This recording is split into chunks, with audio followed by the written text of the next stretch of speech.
Hi friends, I hope you are doing well. Today we will talk about how to fix or how to solve the problem of Grab. You click on settings. Here you click on apps, default apps, app settings.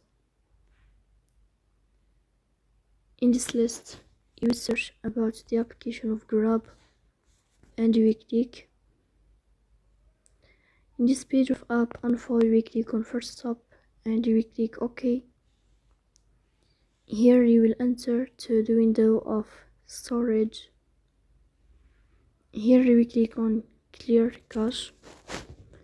Then you will turn on your airplane mode and you will turn off your airplane mode again to fix that problem.